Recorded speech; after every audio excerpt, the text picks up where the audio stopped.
In front of me is XIAOMI 11T, and let me show you how to locate IMEI and serial numbers on this device.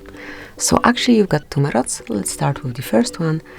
Open your phone dialer at first, go to keypad, and now press *##06#.